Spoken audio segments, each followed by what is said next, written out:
మండలంలోని కుమారపురం గ్రామంలో ఉదయం నుంచి కూడా ప్రచార కార్యక్రమాలు చేయడం జరిగింది.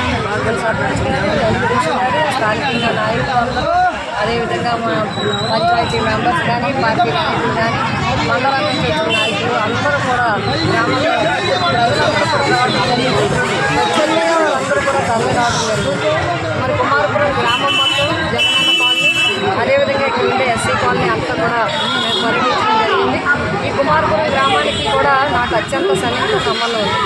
గతంలో శాసనసభ్యురాలుగా మరి జిల్లా పరిషత్ చైర్మన్గా కూడా స్కూల్కి బిల్డింగ్ కట్టించడానికి అప్పుడు సహకరించడం, అదేవిధంగా ఎంపీ నిధుల నుంచి కూడా అప్పుడు రాజ్యసభ సభ్యురాలుగా రోడ్లు వేయించడం, తర్వాత మళ్ళీ ఎమ్మెల్యేగా వచ్చినప్పుడు కూడా ఈ గ్రామానికి అత్యంత కష్ట సమయంలో కూడా నేను వారు వెన్నట్టు ఉండడం జరిగింది.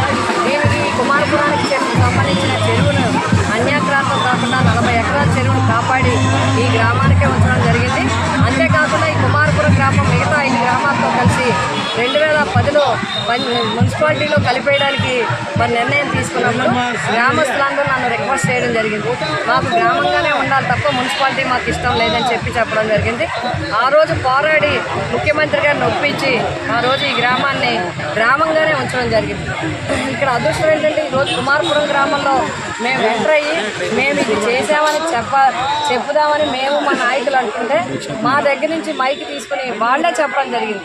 కరోనాలో ఏ విధంగా సహాయపడ్డారు, ఏ విధంగా పేషెంట్స్కి అందుబాటులో ఉన్నారు, అదేవిధంగా చెరువు విషయంలో మాకు ఏ విధంగా అండగానే ఇచ్చారు, గ్రామ పంచాయతీ మున్సిపాలిటీ కాకుండా మాకు ఏ విధంగా గ్రామానికి సహకరించారని చెప్పి వారే మాకు ఆశీర్వాదాన్ని అందించడం జరిగింది.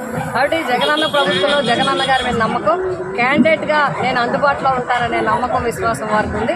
తప్పకుండా ఈ గ్రామ ప్రజలకి అందరూ కూడా మరి నాకు చెప్పడం జరిగింది, మా ఆడపడుచుని ఆశీర్వదిస్తాం, ఇక్కడ తప్పకుండా మంచి మెజార్టీ వచ్చేలాగా మేము అందరం కృషి చేస్తామని. కాబట్టి కుమారపురం గ్రామ ఓటర్ మహాశైలందరినీ కోరి ప్రార్థిస్తున్నాను.